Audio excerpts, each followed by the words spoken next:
Yo, we are live, ladies and gentlemen, boys and girls, children over the age of 18. Welcome to the Smack Talk Wrestling Podcast, episode 18, Road to Double PLEs, Clash of the Castle, and Battleground, which is this weekend. I'm here. I'm your boy Marc, aka Pro Wrestling Kingpin, with my co-hosts Gonzo and Angel, aka AOK Gaming. What's going on tonight, guys? Not much. Happy to be back.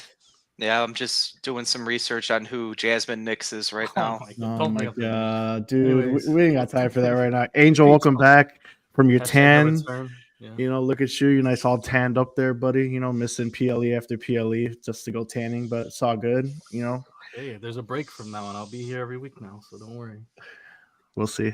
We'll see. Up until we see the Cubs get smashed by the Brewers in a couple weeks. Yeah. Yeah. But here we go. Let's just remind everybody why we're here. We are a WWE podcast / live stream. We go live every Wednesday night, 9:30 p.m. Central Standard Time. You can come join us. Go watch the restream on YouTube, or you can listen to us on Spotify. You could sometimes catch us on PLEs, but this Sunday I definitely cannot watch live because I get to work. Because I have to adult, but maybe you might get a special cast with my two co-hosts here, and they'll break down the PLE for you. If not, once again, every Wednesday night, 9:30 p.m. Central Standard Time. Let's get right into it. We're on the road to Clash of the Castle, guys. A lot of things starting to brew, getting that PLE started.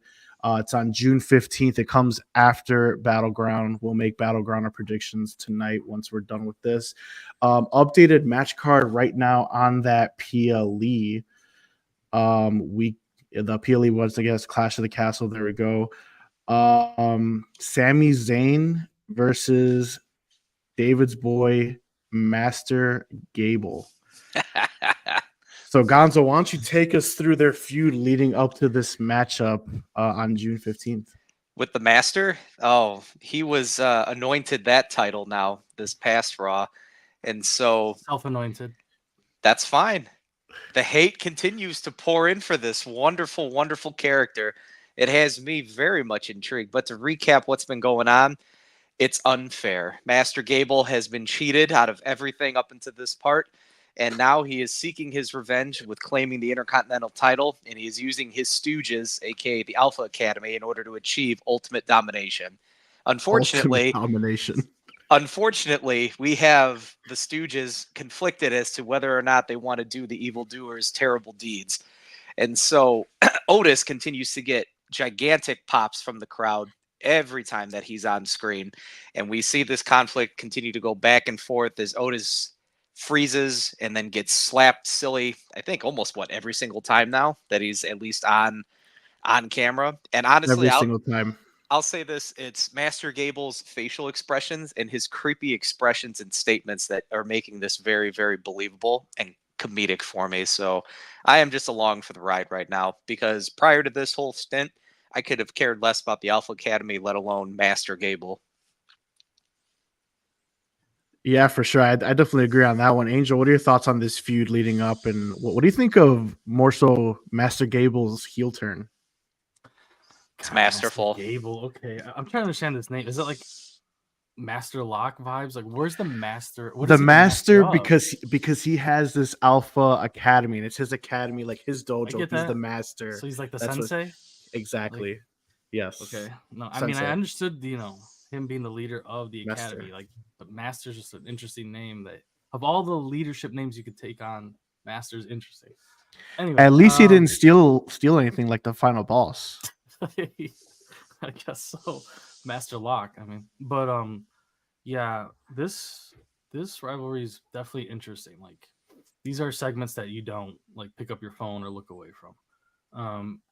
Sometimes Gable overdoes it a little bit, but I think it works for him because he's such a, Kurt Angle type wrestling, he's just that technical wrestler. So you want him to just over personalize his promos, his interactions with his team, his interactions with his opponents, so on. So I think it works, even though it can be a little over the top. But him and Sammy, just since that Gunther training session to now, it all makes sense at least, right? There's a story behind it. Unlike some storylines we have in WWE that don't always make sense, this one does. And the Alpha Academy, it's funny because Tozawa and Maxine, and it's just they were completely irrelevant until this storyline, until this rivalry. So, like you had said, Mark, or I think no, Gonzo, you said it. Nobody cared about the Alpha Academy until this happened, and now they have to help him with his dream. And you could see like this tornado going around with the team and what's going to happen at Clash of the Castle. Are they going to help him? Are they going to betray him? You know, so on. So I think it's interesting for sure. I mean, that's definitely going to be the main story going into the PLE is just Otis. Like I think the crowd could honestly care less about the rest of the Alpha Academy too. It's just Otis. They pop so hard for him right now. But Chad Gable, in the beginning, like Angel said, a lot of his stuff was a little over the top. In the beginning, I really didn't care for his heel turn. I mean, he's a guy that's so hard for me to take seriously. Right. But what won me over, but what won me over was 2 weeks ago when he was going to publicly whip Otis, and I am, dude, I am so pissed that they didn't let him do it, because if they would have let him do it, the savagery that would have been with the public humiliation of him getting beat by his master. Like, don't say his master. That's by his Master Gable, his sensei, you know? But man, just that alone, but that segment alone, even though he didn't whip him, that won me over with his heel turn.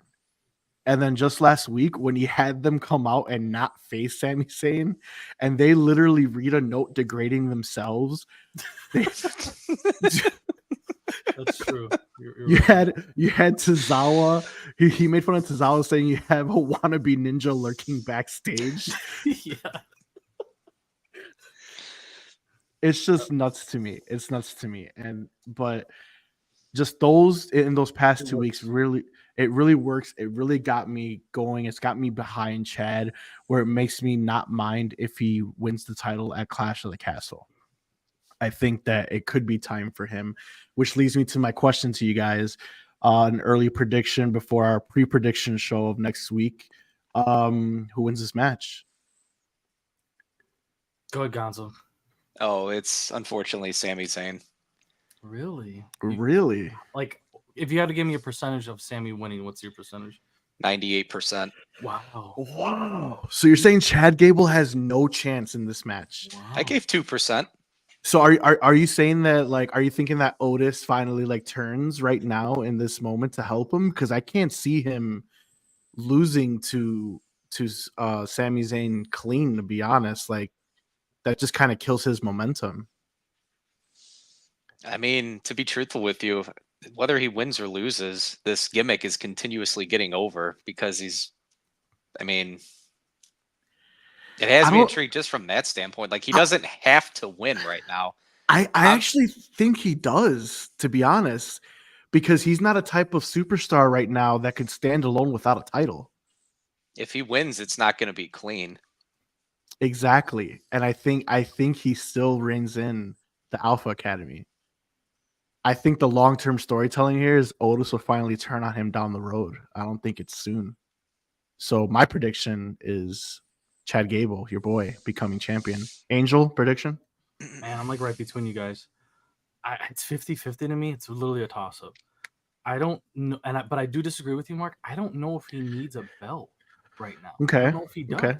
I have to disagree with you on that one. I think what's going on right now, I don't know how much more they can stretch it, or what other angles they could take this Alpha Academy beef situation going on, whatever you want to call it. But I feel like he can continue even without the belt. This might be the first title defense in a long time that I honestly don't know what the outcome is going to be, because you don't know what the interference is going to be. There's going to be interference. It's just we don't know what's going to happen. Gonzo's very confident it's going to be Sami. Mark, you're pretty confident it's going to be Chad, but it could literally go either way, in my opinion. Like the writing, what the fans want, it could go either way. So if I have to pick one, I'm like 51% towards Chad, I guess, but I could still see Sami winning because. Well, at least it's much closer than 98%. So I mean, I'm gonna give you that one. That was kind of an outrageous number, but it is Gonzo, the outrageous king over here. We should call him the kingpin of outrageousness. I mean, I don't know. We'll see. We'll figure it out. There's cult of something there. personality, bro. But last thought on this before we move on. I mean, I understand both your points, and you actually both make valid points. But Chad Gable's whole heel turn was solely based on the Intercontinental Championship, and I just don't see him not finishing his story, so to speak, with That's that. the new thing now. So everyone has to finish their story now. Yeah, That's gonna be it. If that's you get just a what it story is, man. and- I mean, it's and been shoved down our throats for 3 years. so that So well, I was gonna jump into Money in the Bank, but we can talk about that later. According to what you're saying, that means Jey Uso's winning Money in the Bank. According to what you just said, 100% he is. We'll talk about that later, though. But I guess that's a spoiler alert. I mean, you already brought it up before we move on to the next Battleground. I mean, we really don't have a segment tonight, guys, about Money in the Bank just because there's so much PLE talk. But I mean, way too early predictions. We don't know who's going to be competing. We only know that it's Jey Uso already in that match. But if you could literally think of Raw and SmackDown superstars, there are at least going to be 6 people in that match. Off the top of your head, way too early prediction. Who deserves the men's Money in the Bank right now? You mean who deserves to be in the match, or who No, deserves who to win wins? it? Who wins? Who wins? Because he got it stolen before. So He's the worst. Okay. Gonzo.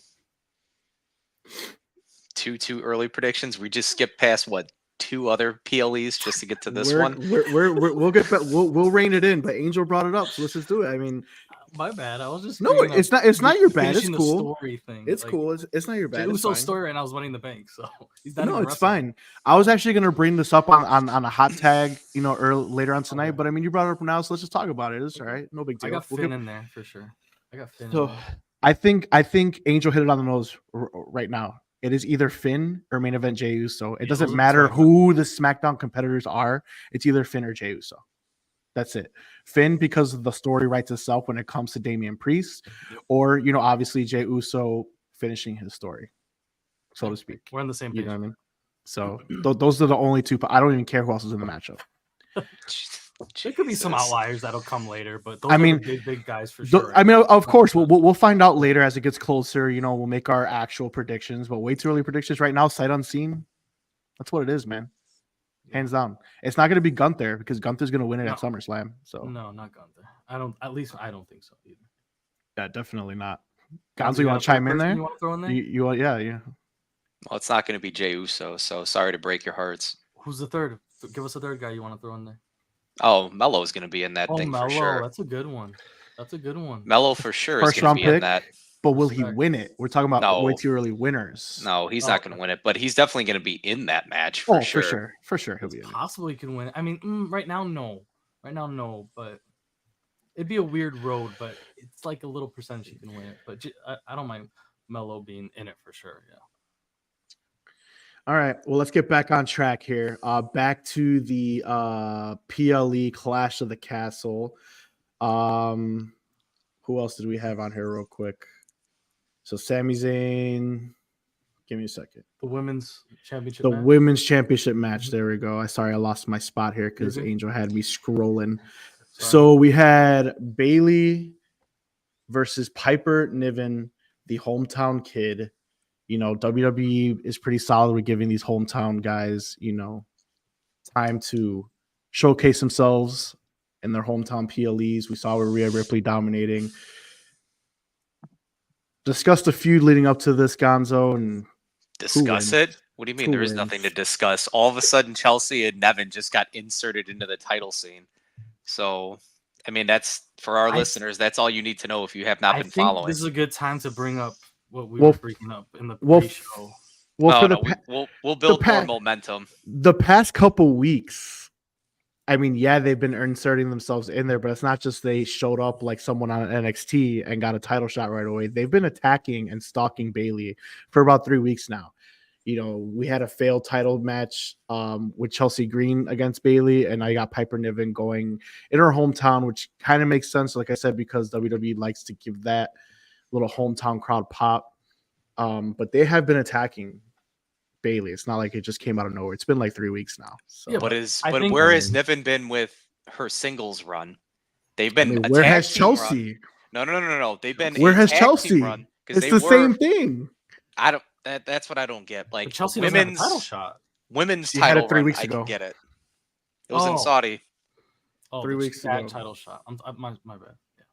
So, like I said, I mean, it's not a horrible thing. I mean, they have been attacking them. They're trying to give Piper some type of pop going, to her hometown, which you got to respect that. I mean, is she really going to beat Bailey?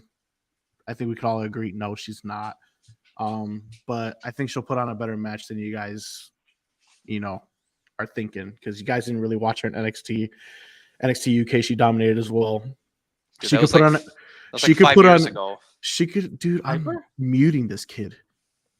She could put on a match when given the opportunity. But regardless of what it is, I mean, I like, if you guys have noticed Nia Jax's promo, she's been driven towards this championship. She's the one calling all the shots, in my opinion. It's her title to win in SummerSlam, so it really doesn't matter who she faces. And I thought that promo on SmackDown that she said, doesn't matter who the hell wins, she's gonna win. I think that's 1,000,000% true. Bailey's on borrowed time. This is the problem with these PLEs, though. Now you put Nia Jax on the bench for 3 months. Yay. I have such issues with some of this stuff. But anyways. So are you liking Nia Jax right now? I think David wants you to acknowledge her. Oh, yeah. I He's been waiting for acknowledgement. weeks. Yeah, He's been waiting for for weeks for you to weeks. acknowledge I have to her. give So. Nia her props. Her run through the Queen of the Ring was impressive. Was it realistic? I don't know, but I That guess bonsai drop was. If anybody was, well, dude, that dude, final match at King Queen of the Ring was Valkyria underwhelming versus her matches prior to that. I believe underwhelming. I didn't think it was that great of a match. I don't know. Maybe it's the size difference. It was tough. I mean, she did the best she could against Nia, who's so big. But I don't know. Anyways, I'm trying to give Nia her props. She ran through a gauntlet. She earned her crown. She faced great opponents. And she dominated throughout the whole run. So I have to give her props. Her promo skills are getting better. I feel she is a forefront woman's face of the franchise or face of the company type now. Before, no, not so much. I think she was getting thrown into main events a lot that I wasn't sure if the fans were really buying it. I feel like the fans are buying it more now. I'm buying it more now for sure. So I'll show my respect to Nia. All right. Final confirmed match. Once again, confirmed match for the Clash of the Castle. We got Damian Priest defending against everyone's favorite heel, Drew McIntyre. Drew McIntyre is 0-1 at Clash of the Castle. He lost 2 years ago to Roman Reigns, thanks to the acting tribal chief making his debut 2 years ago, Solo Sikoa. Another hometown kid for Scotland. What do you guys think of this feud leading up to this match? Angel. He's not thrilled. I like them individually, but their chemistry together isn't that great to me. I guess the obsession with CM Punk for Drew kind of pulls him away from other opponents. I felt more his disdain, not disdain, but I felt like he was more hungry during that WrestleMania Seth Rollins feud. This feud is kind of not thrown together, but I just don't feel the passion there like I felt before. And I think it's because they're both so distracted. And Seth was distracted too, so I'm kind of being a hypocrite here, but I don't know. It just feels different.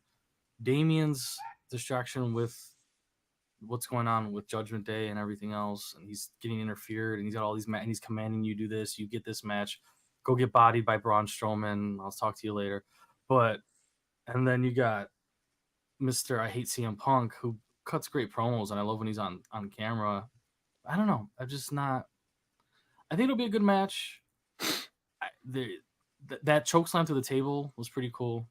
I like that through the announcer's table, but I don't know. I don't have much more opinion to say about it. I don't know why I'm not like in love with this matchup, even though I should be because I like both these wrestlers. But is Priest still your favorite heel, or is Master Gable taking that over?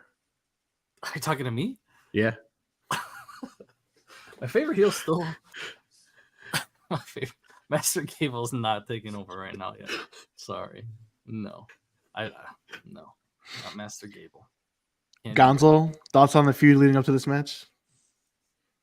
Yeah, it's I I mean, Okay. He's not a big Damien guy. You know that. no, I am. When he has more creative freedom to do what he wants, his promos have been significantly better. He doesn't have to work in every single angle. So Priest, with what he's been doing, I am a fan of it. He has displayed a little bit more creativity, much more freedom, and you have this feud. But I mean, I'm more invested in CM Punk versus Drew McIntyre. I'm Yeah. not really invested in this short storytelling because naturally it's already been built for, oh God, what, 5 months now? 6 months? CM Punk and Drew McIntyre. So now as far as 7 Gunther Royal versus Rumble. versus Damian Priest, that I'm a little bit more intrigued with. The storytelling's been there for quite some time. Judgment Day's come out in the past and said we're coming for all the gold, even though right now they don't have as much gold. But again, there were seeds planted months ago that it would potentially be Priest versus Gunther for something at some point. It's a good point. I agree. I don't think the feud is here because, like Angel said, they're both distracted, and it's like instead of like, oh, who really is going to win this match, I'm gonna ask the question that I feel like everyone's thinking about: is CM Punk gonna play a role in this match? That's ultimately all that I'm getting from this feud. It feels like a bridge match, right? And that's basically what this entire PLE is almost like at this point. It's like bridging to the actual feuds that we want to see. They just can't do them yet. So, Which is fine by me. Great point. Because at this point, I think David hit on the nose that the seeds have been planted. I think we'll get Damian Priest and Gunther at SummerSlam. We're going to get CM Punk, and assuming CM Punk is healthy by then, CM Punk and Drew McIntyre at SummerSlam as well. yeah. So I think all that is which leading up to it. Even though I kind of would rather see Gunther versus Drew McIntyre from an actual match standpoint, just because I feel like that match would just be unbelievable. But story-wise, that's the direction I feel like we're heading. And unfortunately, the story was not there for these two competitors leading to Clash of the Castle because their stories are elsewhere. Yeah. So, I mean, that's just unfortunate to me. I think it'll be a good match, like you guys said, but it's just the actual of me being super invested in this match. It's just not there. And that's unfortunate because, like you guys, I love them both. And Gonzo, same question for you: Master Gable or Drew McIntyre? Master Gable. Wow. I'm gonna keep on pushing it. So you already know where my. Drew's You already been know. hurt. I love Drew. Don't get me wrong, but the fact that I didn't care. Again, here's the theme. I didn't care about Drew McIntyre. All of a sudden, I care about him. He's doing great things. I need someone else to now latch onto, and that is Master Gable. I didn't care about Master Gable. The man needs a new finisher, though, because his German suplex, I need something a little bit more degrading for people these days. Well, when he's 5'5" doing German suplexes, it's kind of a big deal. I mean, your WWE champion has to do his special 3 times to put people away. So Exactly. That's fair. That's fair.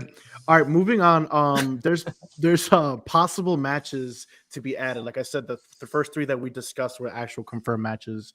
So a couple rumors out there: U.S. title match. It could possibly be, Logan Paul defending against L.A. Knight. We saw that as he was demanding to speak to Paul, and he spoke to Aldis, trying to get that match. But then you have, excuse me. Then you have Carmelo Hayes. No, Carmelo Hayes. Excuse me. Hold on. like a triple threat you're talking about with Carmelo, or you're just saying him? Yeah. Sorry, guys. Yeah, possible triple threat or possible just one-on-one. What do you guys think? I mean, I think Logan Paul definitely is going to be on the card for Star Power. So, would you guys want to see that match? I mean, the seeds are there for that. I need LA Knight. I need LA Knight to win that title from Logan Thank Paul. you. I hope Gonzo's listening right now.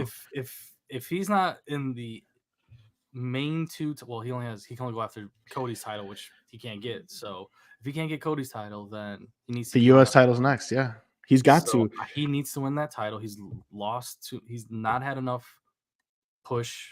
I mean, he's had a couple little wins here and there, but just nowhere near his popularity, his talent. And I'm sick of Logan having the belt and just gimmicking his way to the wins now. Like, he used to make good matches, and now it's just like brass knuckle city. Like, I'm over it. Like, I'm ready for LA Knight to have his run right now with this title. Well, Gonzo's point, I don't know if he's ready to speak yet, but Gonzo's point is that LA Knight is so over with the crowd that he doesn't need the championship, and I could 1,000,000,000% disagree with that right now. I mean, sure, you can say that about any wrestler at any time. Sometimes when it comes to how over they are, they don't need a belt. But I think he's earned his due, and he can have a U.S. title. I mean, it's not like it's that elusive of a belt. I mean, he can win that one. Triple H won that shit like what 20 times. Like, No, I agree. I think it's time for LA Knight to get some type of gold. I mean, he has paid his dues. I mean, for him not winning anything right now is just a travesty in my eyes because he needs some he wins. is He needs some W's. He's a top merch seller. He is super over with the crowd. He performs very well in the ring. Bro, did you hear when Carmelo Hayes did his promo and said that? Oh, what did he say? He said LA Knight talking to LA Knight or something like that, and LA Knight reversed it on him because he messed up his promo. Oh my god, I forgot what he said. Oh no, and I forgot. I do remember. It's not in your notes or what? I don't have it in my notes, but he said something up. He messed up the names. I think he meant to say Gunther or AJ Styles, but he said LA Knight. And LA Knight's like, what am I looking in the mirror? I'm not gonna talk to myself. And he said something like that. Like he bombed the promo, and LA Knight called him out immediately. Like his mic skills are next level. I felt bad for Carmelo, but he actually rolled through it and he didn't stumble after that, which was nice to see. So it was a little learning moment for Carmelo, but also LA Knight showing the new guy like how it's done. It was pretty. Oh my god! I wish I had the exact quote, man. I'm sorry. I should have. Definitely a teachable moment for the young kid, for sure. Like Definitely. but they've all been there. I mean, oh no, for sure. I wasn't mad at Carmelo for it, but it was an interesting moment. He got through it, and LA Knight has always like dominated that. So yeah, I mean it happens though. I mean, Damian Priest on Raw was stumbling with his promo, and I mean we all can't forget about Randy Orton's Mr. What's My Line to fucking Sheamus. So I mean, the final boss writing stuff down on his arm. You know what I mean? So I mean it happens. He's young. He's learning. He's the first round pick. Oh no, yeah, he still rolled through it pretty fine. I wasn't upset about it. But yeah, Gonzo, did you want to add anything? Or are you not ready yet? Yeah, sorry, my dogs decided that they needed to scream at nothing, so it's all right. We've all been there. So Lord only knows what I looked like on camera just now, trying to fumble around hitting the mute button. Yeah, but the question is it time for LA Knight to do something of relevance and win a U.S. title? Well, we've talked about it a couple weeks now, where the title that for him to pursue would be the U.S. title. And is it a shocker that all of a sudden this past week, that's exactly what's being now discussed and talked about? Because the way that I look at it is, how much longer are you going to allow the belt to be associated then with Logan Paul? Because the belt, right, it immediately adds some type of star power and fandom to that character. You have the Universal Champion, or whatever it is that Cody's referred to these days, putting him over by stating that if you do go full time, I will consider you a wrestler. But it's also been hinted at by Cody that he is a legitimate performer in the ring, and tippy toes around calling him actually a legitimate wrestler. So the experiment of having other people put him over, push him over the title, I don't believe you need that anymore with Logan Paul. I think you can let him just kind of go out on his own potentially now. And because he has all of this built up momentum now, let's see what now happens, right? So if he were to drop the belt, Cubs win, by the way. Yep. I know. I just got the alert. Walk off. Hey, I'll take it. Sorry for fandom out there. It's been rough. That's a 2-game winning streak now. I think it's the worst team in baseball. Let's go. Yeah, that happens to play in Chicago, so go figure. Anyway, but if Logan Paul were to drop the belt to LA Knight, I actually would like the story, right? Because like Mark, you've been saying for quite some time, LA Knight is very deserving of this finally. And you could see LA Knight continuing just ascending and rising, and at some point be able then to pursue the Workhorse Championship, right? The Seth Rollins belt, because unfortunately he's not going to be catapulted into the Cody Rhodes, right? There's other plans for that, at least for right now. What was that? It's a bloodline. Oh. What? What about the bloodline? We'll get there. Moving on, another possible rumored match. Every week, dude. What? What is wrong with you? All right, continue. Acknowledge the interim tribal chief and relax. All right. So speaking of the interim, tribal chief, another rumored match is possibly for Clash of the Castle, Solo versus Owens. Is that something you want to see? Do you think that should happen? Thoughts? Angel, I'll let you go, Mr. Solo hater. Mr. Paul, his name is Paul Heyman.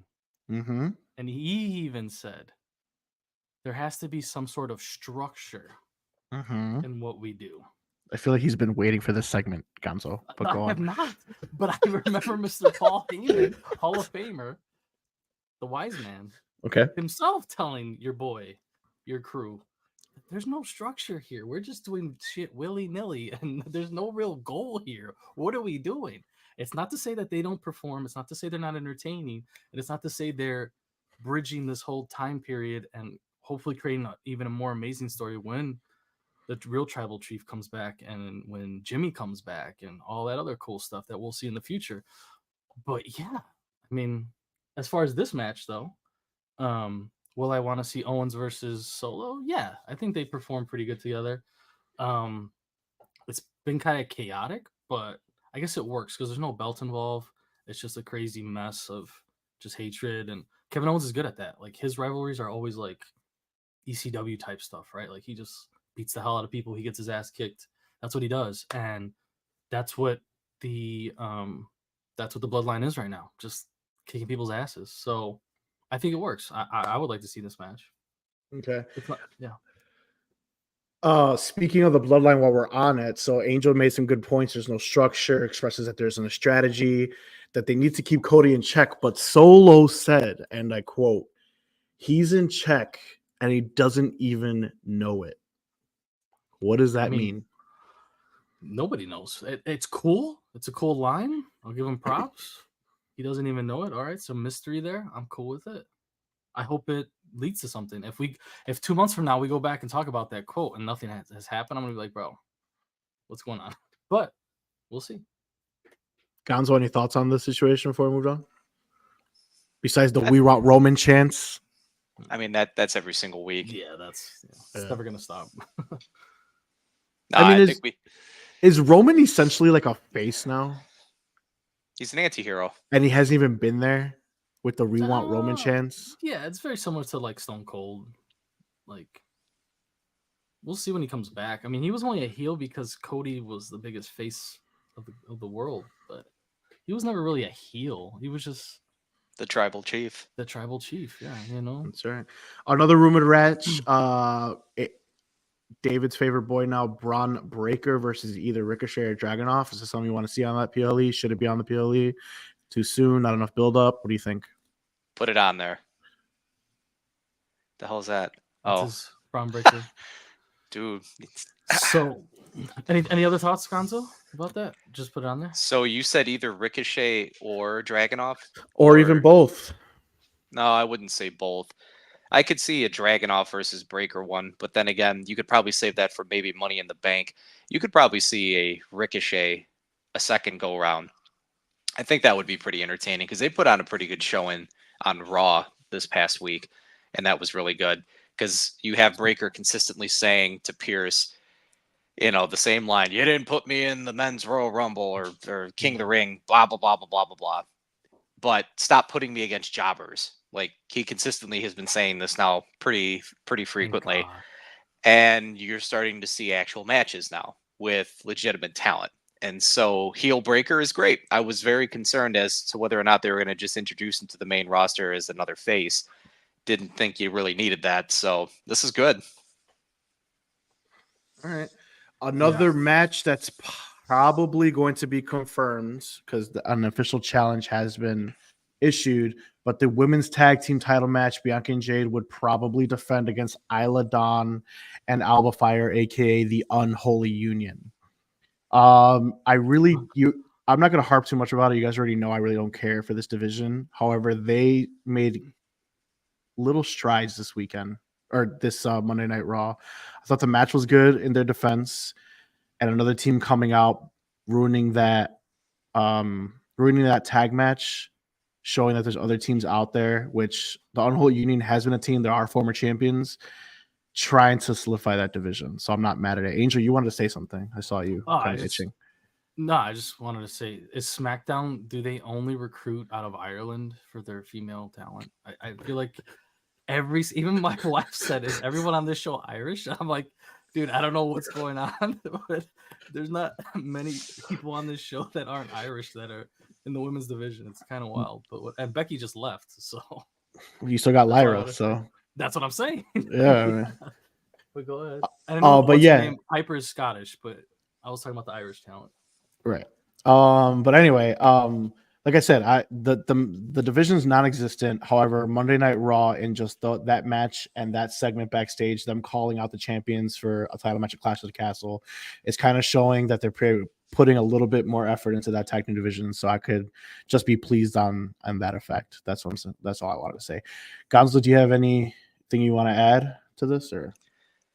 I'm pretty intrigued by this tag team because me watching since I think November, I've seen them a couple times and they were built up pretty respectfully. And so I know they've kind of taken a back seat a little bit more in WrestleMania season, but the ability to introduce them now, home country, great. I mean, I actually like this a little bit more than Chelsea Green and Nevin just coming out of nowhere. So you muted yourself. That's cool. Yourself, bud. But these people just came out of nowhere. Not necessarily. Yes, they did. You just contradicted yourself completely. Where have the unholy union been for months? And now they show up. Do you want and now they get a logistics? title shot. I just told you it was WrestleMania season. All right, then. So at least Piper and Niven have been on TV. These people haven't. Every week. No, Piper and Chelsea have been every week. So, but you literally just contradicted yourself. As tag team, now all of a sudden they get singles pushes for world titles. So at least they were on TV. Just saying. Chelsea Green is deserving of a World Women's Championship. These guys are deserving of a tag team title match, and they haven't even been into the fray right now. I think what Mark is saying is it's more of a detriment to the division more than anything that they get a title shot without being on TV. It's really conflicting for me because yes, that is kind of a point, but at the same time, I'm just glad that they're making themselves know because they are a legit team since NXT, and the fact that they're inserting themselves into the division, knowing that hey, we're still here. I could appreciate that for a division that is non-existent. So that's what I'm saying. And last match that's probably going to be on the card: Undisputed WWE Championship, Cody Rhodes versus AJ Styles. Their match at Backlash was absolutely fantastic. In my opinion, it was my favorite match on the card. I think we need a part 2. Leading up to this feud, we saw Mark Henry, aka AJ Styles, fake retire on SmackDown.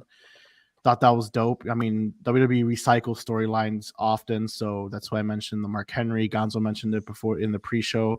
What do you guys think of this feud, and should we get this match at Clash of the Castle? Gonzo or Angel, anybody? Go ahead, Gonzo. I don't have much to say. You can go first. I mean, it was good presentation because he's been wearing black for months now, and all of a sudden you see him in a nice suit. It's a light color, signifying that he's turning a cheek. And he even has said, well, I'm too old. I can't go all the way back from restart to push my way through this whole thing. So what better way than to be a lying snake and then attack the champion to immediately get another title shot? I think it's genius. Okay. I did enjoy the promo. I mean, obviously Mark Henry did it first. That's cool. AJ bringing the OC out, like I had said, that really was convincing because you're like, oh, what happened there? Cody showing his respect. I got to bring up something really quick. It's a little off subject. Why does Ricochet, Cody Rhodes, and there was one more. Why do these people come out without their belt so often? Ricochet never came out with his. I say the same thing. Ricochet has never come out with the Speed Championship. Right. That makes no sense. It's strictly like an online thing, I guess. But if you're promoting, exactly. Okay, and then Cody Rhodes didn't come out with his belt for this promo, which makes no sense to me. He's been killing himself for this belt, and he doesn't even come out with it. I was kind of upset by that.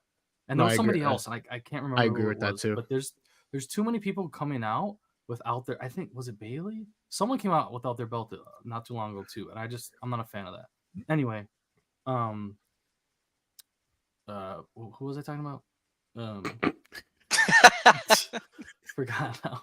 The possible match at Clash of the Castle between AJ Styles and Cody Rhodes. I don't know who else Cody can fight. Do you guys have any suggestions of if it's not AJ Not- who could be? Not right 'Cause now. Not I right even now. agree. throw in No, there that you Randy you weren't Orton? here. You weren't here last week because you were tanning. But that's actually a point that I brought up to Gonzo, Yeah, which why AJ Styles has to go for a part 2 right now because there's nobody right now. yeah. There's So nobody. that's why I didn't have much to say about it because it's like it was a great match at Backlash. It was a great promo. Cody's been kind of in limbo land besides AJ. So I think this is all we got. Yeah, that's it. Not much to say about it. No, yeah, I agree. All right, moving on to the Judgment Day and Liv Morgan saga. The Judgment Day has been dominating just raw bookings and promos. It is literally Monday Night Judgment Day, in my opinion. They're a big web.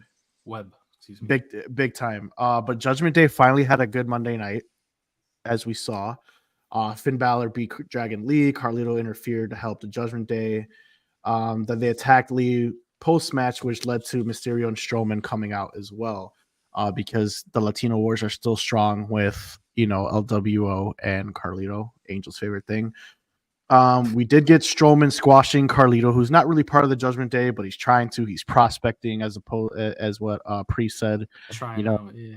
Trying out. But Baylor and JD come try to help. They attack Strowman post-match, and who comes? Liv saves Dom from getting crushed by Strowman and allows the Judgment Day to actually whoop on the Beast. So I don't know. Mitchell, that's a great question. Are we going to get another custody match for Dominic? I think this is all a play, dude. I'm just going to be honest with it. And lastly, Angel wasn't here, but we had, the makeout session 2 Raws ago. So, I mean, Liv Morgan, can we give Liv Morgan the one who gave the Judgment Day the success of Monday night? Because since Rhea Ripley's been gone, they have been in turmoil. And Liv Morgan, she's boring to me. Liv Morgan seemingly putting them all on the right track this week. So is she the new glue? Like what's going on here, guys? I mean, I don't think she's boring. I think that's a little extreme. She might not be your favorite champion. But she's more entertaining now because heels are always better. But I mean, let's be real. Heels are always better. You're 100% right. Becky's a face. But would you be more entertained with Becky having the title right now, pushing her book, or Liv Morgan kissing Dom with the belt? Like, I mean, it's just more entertaining, right? I mean, regardless of who you like more, that's just what it is right now. I like it. I mean, she has to finish her story, which is Rhea, right? Rhea's gonna come back, and she's probably gonna hold on to the belt till Rhea comes back. She might have a couple matches before that, obviously, but I don't see her losing it. And is she gonna take the Judgment Day away? She's gonna try to. I mean, she's actually doing what Cody didn't do. Cody said I was gonna take everything from Roman. He only took the belt. So Liv is doing more than Cody did for her. So you want Cody making out with people? He said he was gonna take everything from Roman, and he didn't. All he took from him was the belt. This guy's trolling again, dude. So you want Cody to seduce people? Got it. Nobody's saying seduce. Jeez, figure it out, Gonzo. Come on. This guy, man. Go on, Angel, with your point. No, I'm just saying Liv is doing everything she said she was gonna do. She's on her revenge tour. I know it's a little gimmicky. She's a little bit on that little psycho weirdo side, but it works for her. She's got everything going for her. You saw Dominic smile when she rubbed his neck. He's gonna be stuck in the middle. He's gonna turn. He likes it, man. He likes it. He likes it. And isn't it weird when Finn gets between them? I'm like, Finn's out here jealous, man. He's got no title. He's got no girl. Like Finn's the girl, right? Like, I mean, weird. Like, I'm not gonna lie. And I like Finn a lot, but I'm like, dude, that he's out here right now. He's trying to figure this shit out. You know what I mean? I guess he's being mommy for a couple weeks. It is what it is. Gonzo, what do you think of all this, man? Do you think Liv's gonna be new Judgment Day leader minus Priest? New Judgment Day? No, she's not gonna be the new Judgment Day. Yeah. As far as Liv Morgan, as you like to refer to her as, it's going to be definitely entertaining because therefore I said this several months ago. I don't care about Liv Morgan. Liv Morgan's trash. Fast forward. Now I am totally captivated because I like chaos and she is creating chaos. And this is definitely good television right now. So where's my boy Derek, the guy out here? He needs to hear this. He's taking a break this week. Oh, man. But yeah, last thing about Liv Morgan, I thought she she doesn't really talk well to me, but this past week, I think she dropped a great promo. How she's saying she's the reason why things are changing. She's the one who took out Becky. She forces Becky Lynch into early retirement. I thought that was dope because she's technically a free agent now. She ain't going nowhere. She called out the whole. She called out the whole locker room. She said she did what no other woman could do, which I liked. Exactly, except Charlotte Flair. Charlotte's but she's 100% right, and I thought that promo was just on fire. And Liv Morgan is firing on all cylinders right now. So yeah, she's getting better, right? Like there's for sure, 100%. I mean, we saw her the talent's there. We saw her live beat, in SummerSlam. Yeah. So I mean, she definitely has what it takes to be champion, but heels are always better. So her heel character, I'm all for it. Nia Jax heel character, I'm all for it. Chad Gable now, I'm all for it. Heels are always better. Is the women's division kind of just too heavy on the SmackDown side? Is that what the problem is a little bit? I think the women's division's heavy on all sides, bro, to be honest. Even Raw? Even Raw, man. Even Raw, man. If you're not in a title picture, you're not doing anything. There's a lot of stars on there, bro. It's just they don't get their time right now because there's only one title to go after, and if you're not hot, you're not gonna get your TV time. Yeah. You know what I mean? Like, there's a lot of women that is deserving to be in that title picture. First of all, Shayna Baszler. I like. What I mean? I like Baszler. Like I said, you guys didn't watch NXT Black and Gold, but this chick had her own faction of all former UFC fighters. She's a 2-time NXT champion, dominated NXT for 2 years. No, she's good in the ring. You know what I mean? Yeah, I like Baszler a lot. It's women like that are not getting their due on the main roster. Going to NXT and being tag team divisions with random tag partners, and we need a, like I said, we've been saying we need a mid-card belt just to showcase these guys, but that's why Angel's saying is like, oh, is it too much or not enough? It's just there's not enough TV time for it to go around because it's literally title or nothing. I mean, there's 3 hours on Raw. I think they could put a little bit more into it. Oh, I agree. Real quick, I don't want to spend too much time on it, but just tell me the last time you saw two women feud without a belt. But the men get it all the time. You know what I mean? You see what I'm saying? Like, you could be showcasing these women, answering Angel's question on, well, who's there? Who can challenge? Who's this? Who's that? But we don't know until they're actually going in there staking claim at a world championship. Yeah. So that's just the sad truth of it all.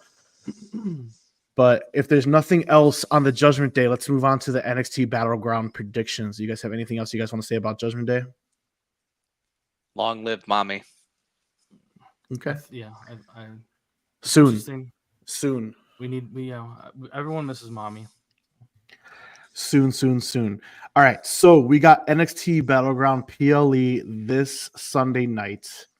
I'm not going to be able to watch live. Maybe these guys will, and maybe they'll do a special show for you guys. Yep, Sunday night. Saturday's the UFC part. Sunday night's the NXT part. Yeah, okay. Yep. Sorry, go ahead. So it's this Sunday night, NXT Battleground on the UFC Apex Arena in Las Vegas. We got, who we were just talking about, Shayna Baszler versus Lola Vice in an NXT Underground match. Who wins? Lola Vice. She better. Angel? Lola looks... They're both former UFC fighters, so Baszler is... I like Baszler, actually. I just think sometimes her voice drives me nuts a little bit. But other than that, should be Lola, though. Lola has a bigger star potential. She's better looking. I don't know. It's just... I hate when they say that, man, that she's better looking. What she is, obviously. But I mean, I like Baszler a lot, though. Baszler's a beast, dude. She is a beast. I agree, but I see them letting Lola win. It's just, it's I tough agree. to pick Baszler on this one. That's a sweep. Layla Baszler. I said Layla Baszler. Lola Vice wins this match. Next, we got the men's NXT Triple Threat title match. Wesley coming back from injury, Joe Coffey coming back from a layoff, and the defending champion Obafemi Gonzo, who wins. Oh, that's kind of tough. I don't care about the other black guy that's in there. What'd you say his name was? Wow. Are you trying to get fucking canceled? Are you kidding me? Wesley. Whatever. Wesley, are you shitting me right now? Yeah, that guy. I mean, I really don't care about him. So as far as Longest reigning North American champion of all time. Just saying. good for him. So unfortunately, Okay. he's going against two behemoths in this match, and so this ain't Sami Zayn magic that he's working with here. So He's got the crowd pop like Sami Zayn though.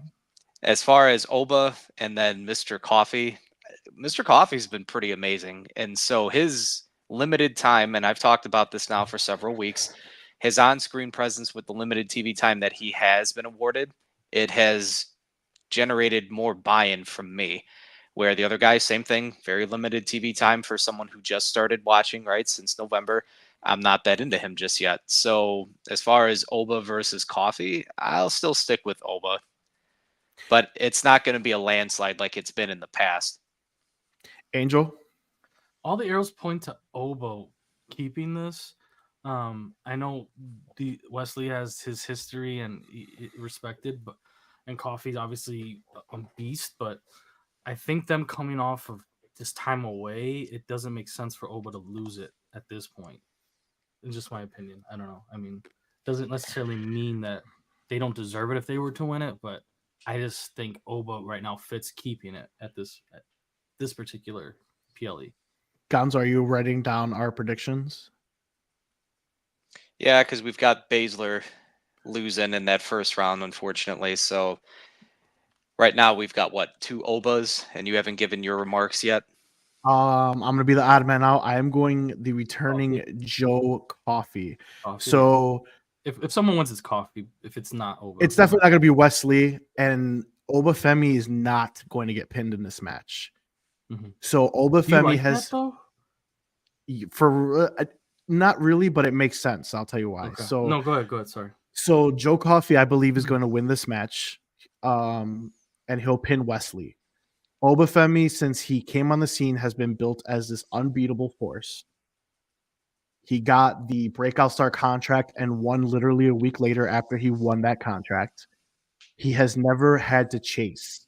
I think now would be a good time to see what Obafemi can do chasing. And the person that could do it is Joe Coffey. Joe Coffey is not, a 5'8" high flyer. This guy's a guy that can go toe-to-toe with Obafemi. So I think now would be the time, and it will make Obafemi still look strong because he was not pinned in that triple threat match. If you have him pinned in that triple threat match, he'll still look strong, but however, he was the guy that was pinned. Pinning Wesley would still have Oba coming out saying, I wasn't pinned. I need my one-on-one. I need my rematch, and let him chase the title rather than pretty much giving himself one. Like I said, he got that breakout contract. He held it for 1 week, cashed in the following week, and dominated, and has been champion ever since. I wonder how many times that's happened in history. A title was won in a triple threat by the champ not getting pinned. Oof. We'd have to Google and fact check for next week. But that's an interesting stat I would like to find out about in the future. Sorry, I just wanted to say that. I'm sure it's a lot more than we think. We just can't think of it offhand, because they always make that a reference when it comes to broadcasting. They're like, oh, it's not a champion advantage. It's a no DQ. It's no DQ. There's no rope break in a triple threat, and the champion doesn't have to be pinned. There's no champion's advantage, and they always emphasize that. So I think it's a lot more than we think. It's just because we can't sit here and just fact check immediately on hand. You know what I mean? No, for sure. And there's only so many triple threat title matches ever in general. So. Yeah. So, all right, moving on. We have the first ever women's North American title match in a 6-woman ladder match. We got Sol Ruka, Angel's Girl versus Last Legend versus Jada Parker versus Fallon Henley versus Kaylani Jordan versus Michin. Gonzo, in case you don't remember their names, read the notes. Okay. We're good. These people I actually know.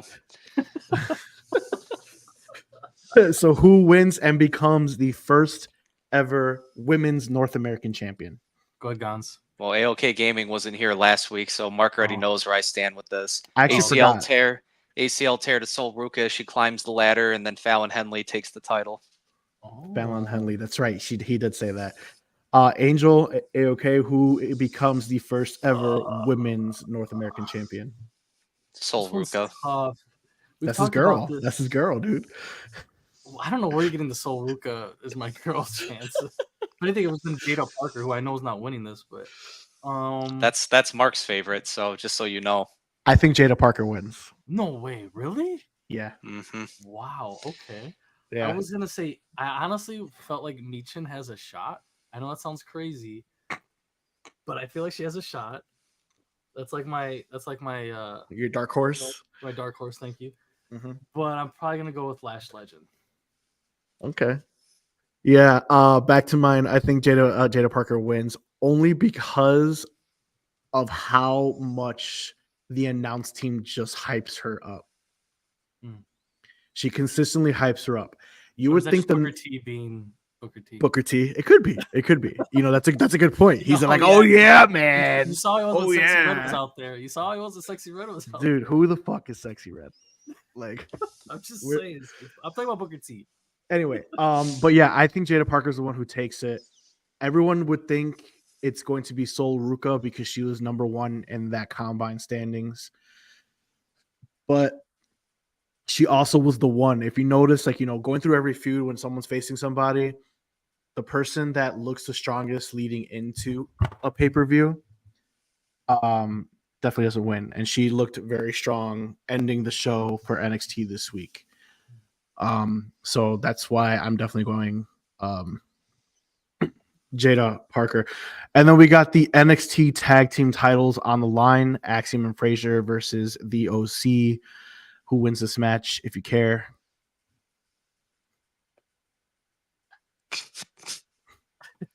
How about you give us your take? Go ahead, Kingpin. You give us your take first. They've been getting the screw job on the main show.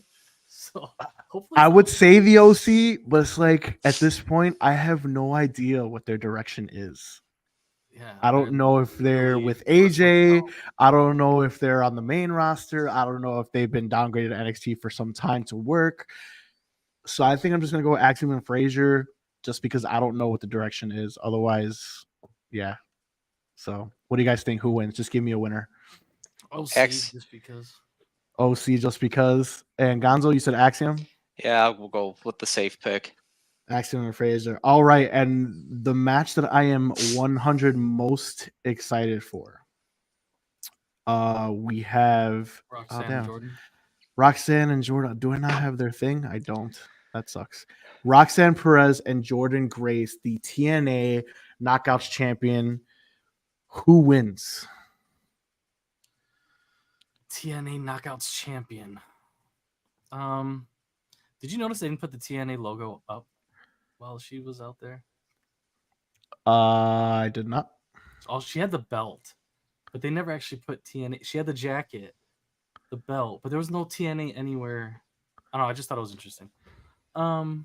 It'd be cool if Roxanne won. That'd be pretty cool. But I think Jordan is going to win this.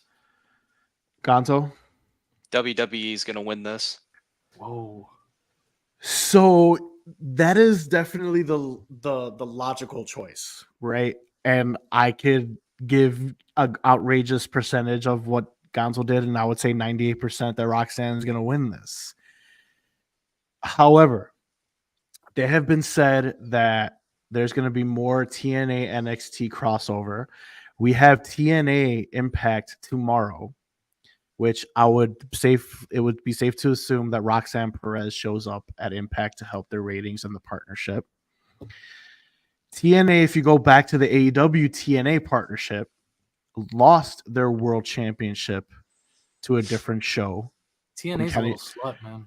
When Kenny Omega held the TNA World Championship on AEW. So one would think logically they wouldn't sign up to have arguably the most dominant woman in the game right now lose to little Roxanne Perez. So I could see why people would think that Jordan Grace would win. So I really have no idea where it can go because it is the E, and E's not going to bow down to nobody, and they're going to have their people go over. However, when you're in a partnership, some people have to have some give. So I think Jordan Grace is going to do the unthinkable And I think Jordan Grace takes the NXT championship to have this feud go on for a little bit. However, obviously we could see, you know, WWE just be like, yeah, we're not losing to you. But I just think you have the juggernaut versus this little thing. It's just like it's hard, man. It's so hard for me to get behind Roxanne Perez, even though you guys know I love Roxanne Perez. It's not a double title match, right? No, it's not a double title match. No, so it's hard, and I think to bring NXT there, would be a smart move for Impact, and I hope they brokered a deal where Jordan Grace looks strong, and I think WWE has strong interest in Jordan Grace regardless. Jordan win it and then lose it right back to Roxanne? I feel like that's definitely possible. Oh yeah, for sure you can. For sure you can. I feel like that's a definite possibility. But I think this is a bigger story and not storyline wise. I think because WWE wants Jordan Grace when that contract's up, because she was brought in for Royal Rumble, and now she's the first person crossing over into TNA. And I'm sure WWE had a hand on, okay, if we're going to do this partnership, who's going to cross over onto my brand? Who do I want to see? And for it to be Jordan Grace the first time, I think this is just a bigger play just to get her to WWE. And I think they give her an NXT championship. Yeah. So that's just my prediction. I could be wrong. Like I said, this is one of those matches where it could go either way based on, you know, logically how it would go. No, that's how I felt about it. Gonzo, I want to know, are you excited about these crossovers into the big brand? Because AEW and New Japan and all these guys and Ring of Honor, they've been doing this stuff for hundreds of years, obviously. But E has hundreds of years. Hundreds. You know what I mean? Like these brands is how they survive, right? Like they're not the big guy. Do you really like the big guy doing this now too? Like jumping into this world that they've never really done before? Well, the big guy used to do this back in the day. Well, yeah, that's how, the origins of it, and then they Terror Toys. Vince McMahon promised never to take anyone's properties, and then he did. So the territory era was done in the 80s, bro. Yeah. It's been a long time, but the 80s was 40 years ago. Let that sink in. That's what I'm saying. So it's not like this has never been done before. And again, us being a byproduct of the 90s, growing up, my dad was constantly watching WCW, old NWA stuff. And so like all of these wrestlers I remember just watching as a kid, my dad would constantly just be talking about who certain wrestlers were. And all of a sudden they would show up on WCW or WWE. And he instilled in me the whole surprise and the shock factor behind established wrestlers from different territories or different shows appearing and coming on to certain wrestling. That was really enticing for me. Like I loved that growing up, where I was very much so intrigued to see who was then going to possibly cross over or come on to the next show. The 90s, of course, as we know, the Attitude Era, that was one of the big appeals, is you didn't necessarily know who's going to show up next on whatever show. So for whatever it is that they're doing now with TNA and WWE, it is very refreshing because, as we can see, this is a new leadership. They're doing new things, right, for the new generation of wrestling fans that are now watching the product. So I think this is very healthy, not only for WWE, but it's healthy for TNA, it's healthy for AEW, it's healthy for new Japan Pro Wrestling, all of these promotions. So as far as it's good for wrestling. Yeah. Thank you. No, I agree. I just wanted your take on it because I know Marc really likes it. That's one of his things that he likes to see is these. Oh, I do too. Brands, having partnerships and stuff, and guys So- jumping over, but still being signed to other companies, belts being on the line, transferring shows, stuff like that. I do like it. I do like it more in WWE right now because it hasn't been done in 4 decades. AEW needs to stop doing it for a little bit. Mhm. Just saying. That's actually a good take, I think, because Just saying. maybe there is too much of it possibly in AEW for sure.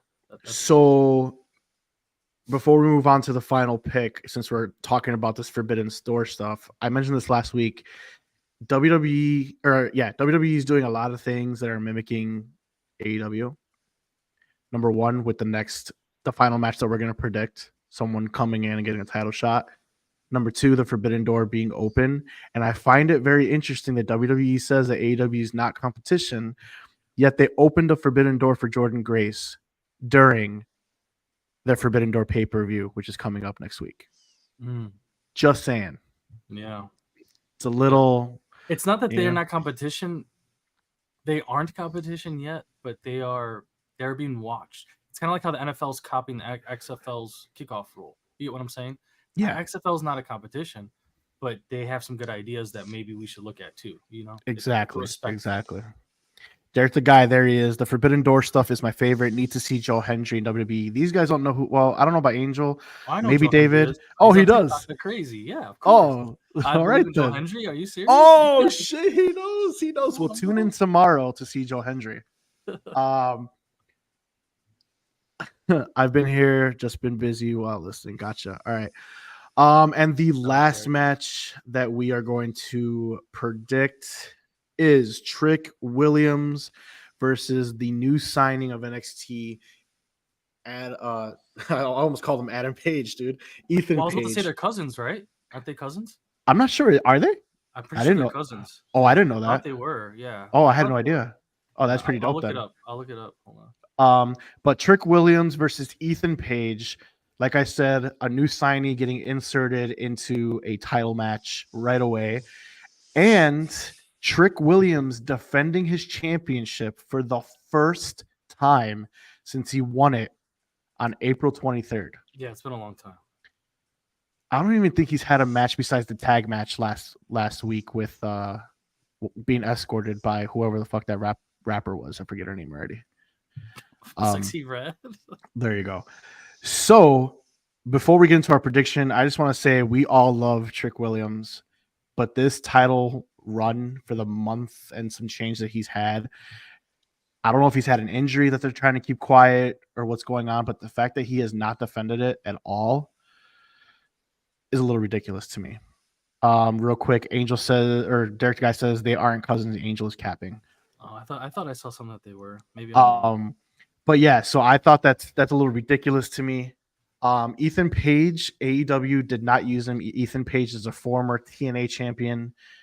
The guy is a superstar. I think this is a tremendous get for WWE. So I can't wait to see what he does. However, being inserted into the title match. His real name is Julian something else. I thought his real name was Ethan Page. I shut up now. Sorry. Being inserted into the title match is also a little crazy to me, and it's really hard to predict who wins this because whose momentum do you kill? So Trick Williams defending for the first time against Ethan Page. Go, Gonzo. I'm really bored of it. I don't really care about it. And just like you were making mention of, like, this whole first month has been extremely lackluster for the NXT champion. So I'm not really excited about it. I do like Ethan Page. I know who he is, but the problem is the NXT crowd does not know who Ethan Page is. So to have a guy that ultimately showed up, the crowd was very quiet. They didn't necessarily know who it was right away. It's like, okay, cool. I beat up all these people. It was me. And now all of a sudden I'm coming for your title. I don't know. There's this theme that all of a sudden you just get title shots. And it's like, well, why? How come?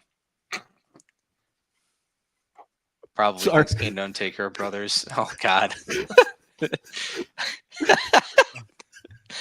Well, technically in story, that's actually true. So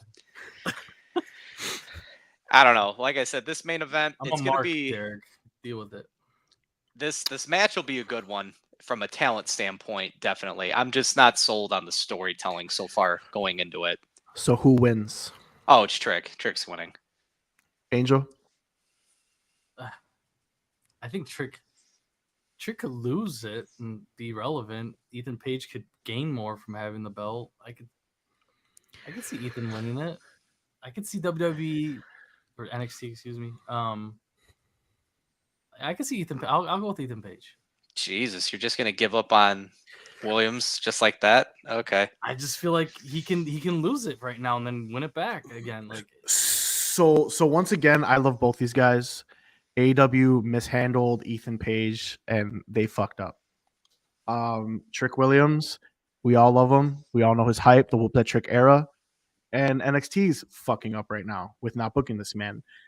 So unless, like I said, there's a phantom injury that we don't know about, the booking has been questionable. So Gonzo hit it right on the nose. And, normally I'm jumping down this guy's throat for saying, I'm not interested in shit, but it's really hard. I am interested in the match. I think it's going to be a banger of a match, but WWE only has WWE only has one option in this match, and this match needs to be a no contest. Oh. Because if Ethan Page wins, Trick Williams will have the worst NXT championship run in history, killing his momentum. And if Trick Williams beats Ethan Page clean, like Gonzo said, people already don't really know who he is unless you're a hardcore wrestling fan. And you kill his momentum, which he got rather quickly because he was getting the boos. He got that crowd reaction on that contract signing last night when he officially signed his NXT contract. So it's really hard for me to see who wins this one. So I think this is the only way it happens. Or someone else interferes the match, stakes a claim at the NXT Championship, but neither of them could lose clean, in my opinion. Let's see what Forever Heel says real quick before Trick Williams losing the belt doesn't hurt him, but also doesn't gain anything either by winning. So that was what I had said originally, but I will play devil's advocate to my own opinion. I mean, WWE is famous for not punishing, but making you earn your dues when you come from another company. Usually, I mean, Cody left and then came back, but either way, like, you don't get to win right away when you come from AEW or WCW or any other company or brand. Agreed, but this guy's getting a match right away. His first ever match in the company. Look, what you said about the booking being poorly put together, you're spot on. As far as who's gonna win, I don't know. Yeah. The only thing I just don't agree with, like, if Williams does drop this belt, I don't agree with the fact that it's not going to bother him. I will go the route that it will bother him. Dragunov had that title for a tremendous amount of time. The build to that, everything that NXT and WWE have really put an emphasis on keeping titles on people here most of recently. And if you have Williams drop this title after a month and a half, that tells me that they've lost all faith in whatever it is that they thought that they had in this rising superstar. I mean, there's a reason that he did not get placed on the main roster. There's a reason why the WrestleMania of NXT was a lackluster pay-per-view match. We all agreed that match was totally underwhelming. Yeah. The cage match that they put on in a smaller stadium in front of a smaller crowd hit much better than what the normal Raw and SmackDown crowd technically would be. Clearly, there are some complications with Williams at this moment. And so if he loses that belt, like how I said with Logan Paul, the belt helped elevate and to put a little bit more onto the name. And now that it's been worked in there and it's been built and Logan can now walk without all these additional training wheels, Williams needs the additional training wheels right now, I will argue. Yes, he's white hot, but clearly there's still a lot of room for growth for him. I agree, man. I mean, good points. I agree. I just don't know. He won it April 23rd. It's June. It's crazy to me. It's just so crazy. It makes me wonder if he was hurt. So I don't know. Or maybe they saw his matches and were like, you need to go back to practice or training. Real quick. So we said, so is it the talent Trick's facing, which is really nobody? He hasn't faced anybody, or the writing for him? My opinion is the writing. What if it was him just executing? I mean, because that's also he wasn't getting to his spots. He wasn't doing. Yeah, maybe that could be a third factor, right? It's a combination of writing. It's a combination of the people. I said Carmelo was outshining him whenever they had matches every time. It could be, but I mean, it's definitely the writing, guys, because he was in this stupid feud with Meta-4, making out with Angel's girl, like when this guy should be in title matches.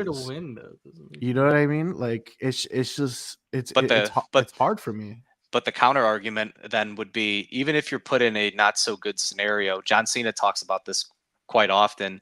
You make the most of whatever it is that the opportunity is, right? You make your mark. And so I think this might be done on purpose, me playing devil's advocate.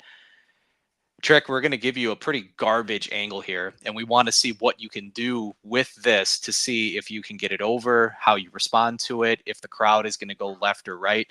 Maybe this is purposely planned. I mean, it is developmental, right? Because you don't know what you're going to get if you go mainstream with Master Gable. Master Gable is doing a bunch of stuff that he's probably been doing for years, but for whatever the reason right now, it's starting to hit a little bit differently because he's made subtle adjustments. maybe this is something that has been planned. And again, this is me just going a different direction and throwing that out there for us to maybe talk about and to consider. Maybe. Final thoughts on anything, gentlemen, before we close out? On NXT or everything in general? Anything? Even Yeah, something we didn't talk about. Final thoughts. Doesn't matter. Yeah, I got a couple things. One, I've been wanting to talk about this for a little bit, but I'm just gonna bring it up really quick. Go ahead. Do you guys like the way, and maybe it's because I'm in this, or I went to school in this industry and stuff. Do you guys like the way WWE has changed their camera angles and transitions? We talked about it last week. You did? My fault. We did. No, you're good. Answer your question. But yeah, just like following them out from behind them when they're walking out. Obviously, like Uso being in the crowd. Not so many cuts like the 2000s, 2010s. It's like cut. Like it's one like when Sammy came out in Canada, and they followed him all the way from outside to in the ring, like no cuts, like one big shot. Like it's very cinematic, and I was just curious if you guys like. No, we love that and liked, or I find it positive. I was wondering if you guys liked it too. No, we love that. Even the drone spot when Logan Paul did the frog splash on Cody in the table, like having that drone. So Logan Paul did pretty much a similar spot against Roman Reigns when he was, getting his title shot against Roman, but he did a selfie with his phone and he did like a big splash and it went viral. Yeah, he fell with it. Yeah, it went viral. But this one with the drone circled him.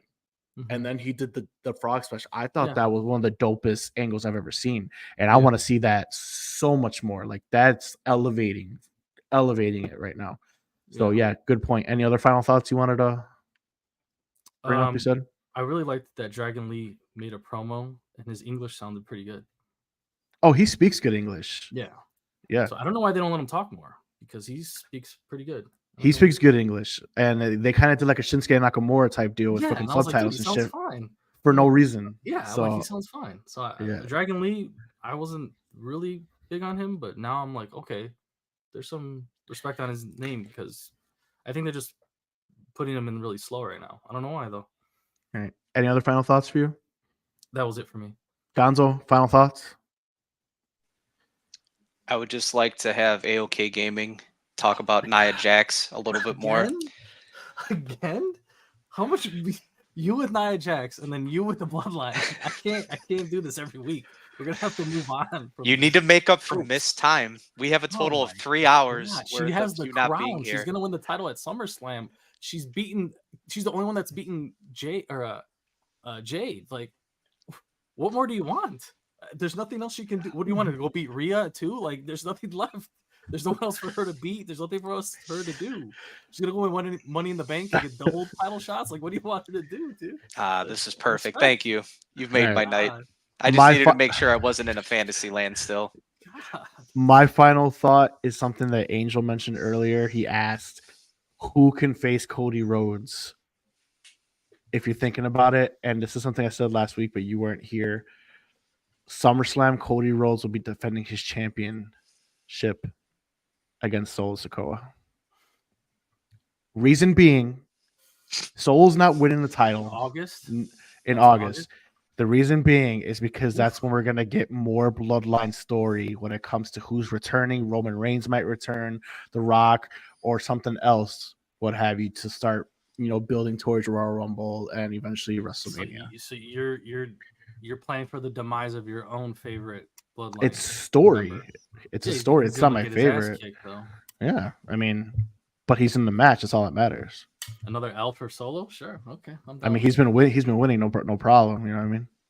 No problem. Acknowledge. Okay. All right, guys. Well, that wraps episode 18 of the SmackDown. Your final thoughts each were to me with your stupid fandoms, by the way. That's ridiculous. I did not do that to either of you guys. I actually had real points I wanted to bring up, and you guys. That was a real point. That was a real point. It's not 2 weeks you guys have been waiting to troll. It is not trolling. Yeah, it's not trolling. It's a troll. But go ahead. It's legitimately furthering the storylines. No. They got Cody in check. Put it on the record that you both waited 2 weeks to give me troll recaps. This is not putting. I'm not putting anything on the record of of trolling. I'm putting on the record is that this is where the storyline is going with the bloodline. Right. I'm just saying. Whatever. So once again, before I get interrupted on the closeout, this is episode 18 of the Smack Talk Wrestling Podcast. Once again, you could find us every week Wednesday nights, 9:30 Central Standard Time, possibly PLEs. And if you don't want to watch TV, you can listen to us on Spotify.